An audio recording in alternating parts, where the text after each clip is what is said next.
تاریخ کے ایک بادشاہ عزالدولہ کے لیے چین سے ایک کنیز لائی گئی تھی۔ وہ اس قدر حسین تھی کہ عزالدولہ ایک لمحے کے لیے اس سے جدا ہونا پسند نہ کرتا تھا۔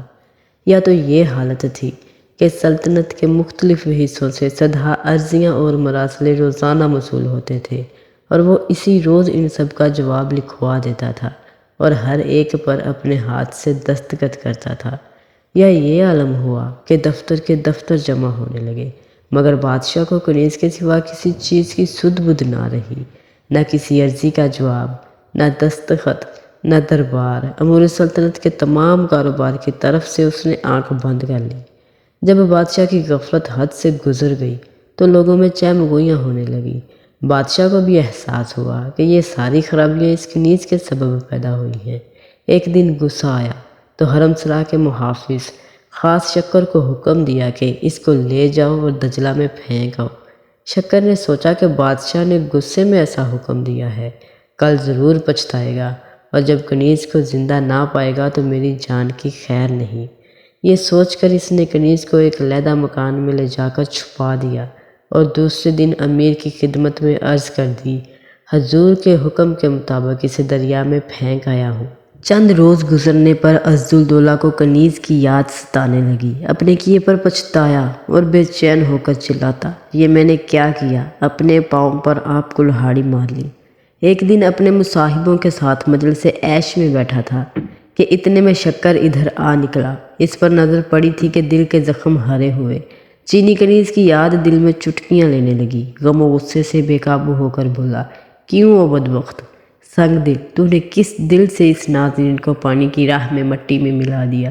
یہ کہہ کر غلاموں کو حکم دیا کہ اسے بھی لے جا کر دجلہ میں پھینک دو تاکہ آئندہ مجھے اس کی منحوس صورت نظر نہ آئے، کیونکہ جب بھی اس پر نظر پڑتی ہے مجھے میری محبوبہ یاد آ جاتی ہے اور دل کے گھاؤ ہرے ہو جاتے ہیں۔ حکم ملتے ہی غلاموں نے شکر کو آ گھیرا۔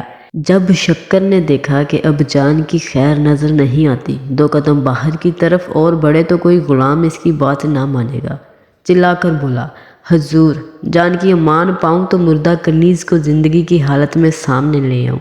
بات یہ ہے کہ مجھے آج کے دن کا پہلے سے اندیشہ تھا، اس لیے میں نے اسے دجلہ میں نہیں پھینکا۔ عزالدولہ نے اسی وقت کنیز کی حاضری کا حکم دیا اور وہ سامنے کے آئی کہ بادشاہ کو عید نظر آئی۔ خوشی سے بے خود ہو کر شکر کو دولت سے مالا مال کر دیا اور اب پھر نئے سرے سے اس کی زندگی رنگ رلیوں میں گزرنے لگی۔ کچھ عرصے تک یہی رنگ رہا اور پہلے کی طرح پھر حکومت کے کاموں میں حرج ہونے لگا۔ نتیجہ یہ نکلا کہ عزالدولہ نے دوبارہ چینی کنیز کو شکر کے حوالے کیا اور حکم کیا کہ اسے غرق کر آؤ۔ شکر نے اس مرتبہ بھی پہلی سی احتیاط برتی اور کنیز کو غرق کرنے کے بجائے کہیں چھپا دیا۔ ایسا کرنا اس کے حق میں اچھا ہوا، کیونکہ چند ہی روز بعد پھر بادشاہ کو کنیز یاد آئی اور شکر کو حاضر کرنی پڑی، اور کچھ عرصے کے لیے پھر عزالدولہ دنیا مافیا سے بے خبر ہو گیا اور پہلے کی طرح پھر سلطنت کے کاموں میں خلل واقع ہونے لگا۔ ایک روز بادشاہ نے کنیز کو حکم دیا کہ ادھر آ، اس کشتی کو دیکھ۔ کنیز آگے بڑھ کر دروازے کے قریب آئی اور دریا کی طرف دیکھنے لگی۔ یکایک عزالدولہ نے اسے اٹھا کر دریا میں پھینک دیا اور جب دیکھا کہ وہ مردہ ہو چکی ہے تو غلاموں کو حکم دیا، اسے نکال لاؤ، اور لوگوں پر ایسا ظاہر کیا جیسے کنیز خود دریا میں گر پڑی ہو۔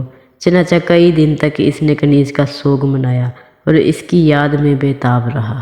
پیارے دوستو، ویڈیو پسند آئی ہو تو لائک اور شیئر کریں اور میرا چینل سچی اچھی باتیں ضرور سبسکرائب کریں۔